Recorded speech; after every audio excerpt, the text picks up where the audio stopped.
So former President George W. Bush went on the Today Show on yesterday. And we wanted to cover this on yesterday, but of course, like with many things, we ran out of time. But I want to discuss not only what he said, but the place that he is now being given in this resistance against Donald Trump.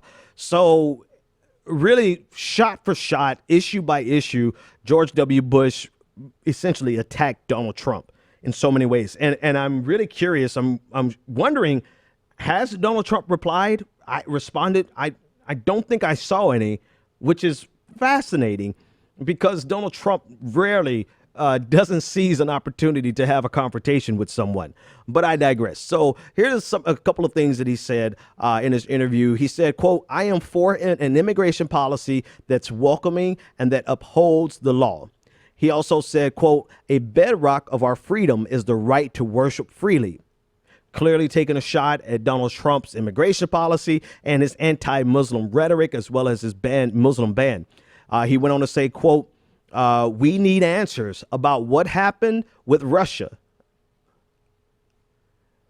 I mean, this is a direct attack on Donald Trump. Now, to the full story, he said that he's not quite sure whether or not there should be a special prosecutor, but that there should be an investigation. So he's not going as far as what Democrats want, but he's a former Republican president. I don't know why anyone would expect him to go as far as Democrats would want.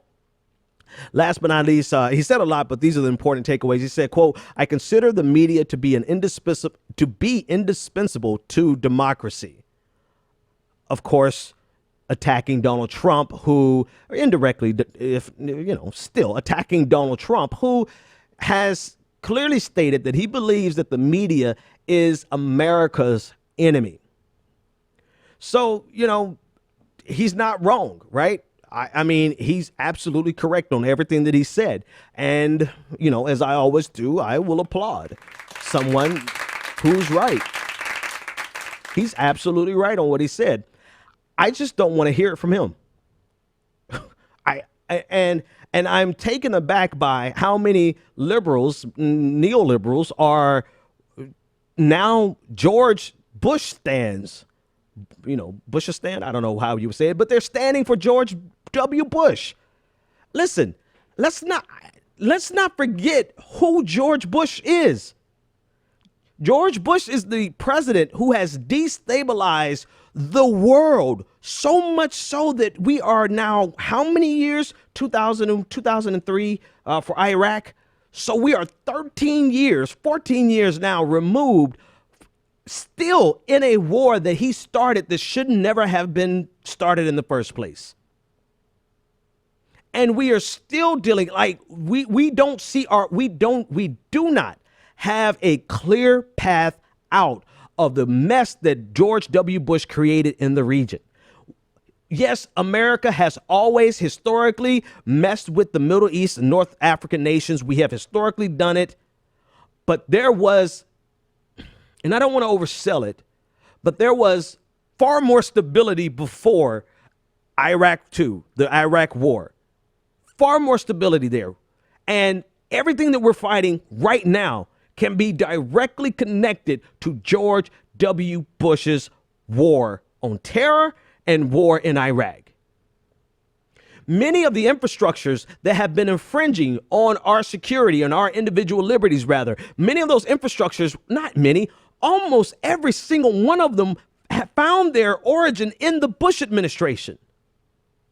Yeah, Ben, but Obama did X, Y, and Z. Yeah, but Obama would not have had the tools to do X, Y, and Z had it not been for Bush. So if you're upset with Obama, how can you not be upset with Bush? And if you're upset with Obama, how can you use Bush as a means of saying, oh, look, he doesn't like Trump?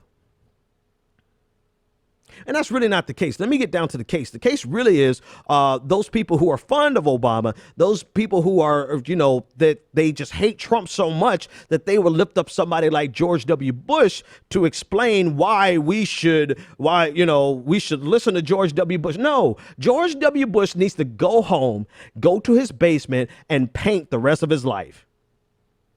Yeah, Ben, but we need George W. Bush to help us build a coalition with Republicans.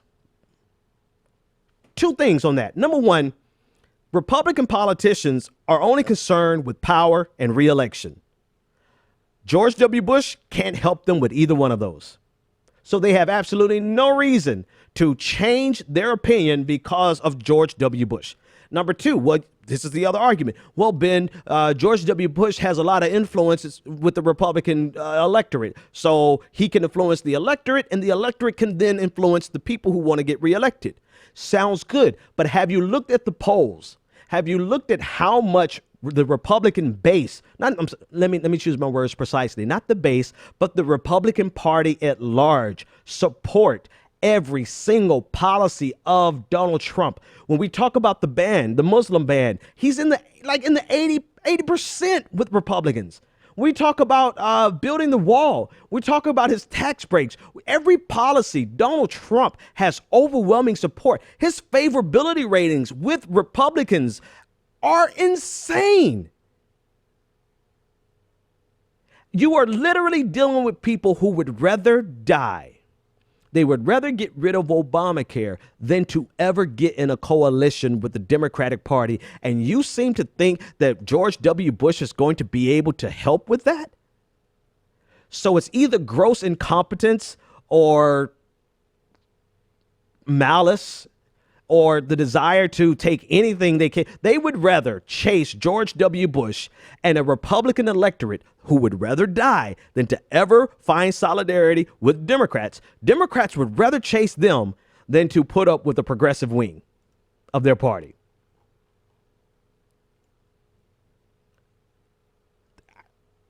This is ridiculous. This is absurd. But this is where we have found ourselves. And I just can't believe anybody who actually lifts up George W. Bush as some model. I don't get it.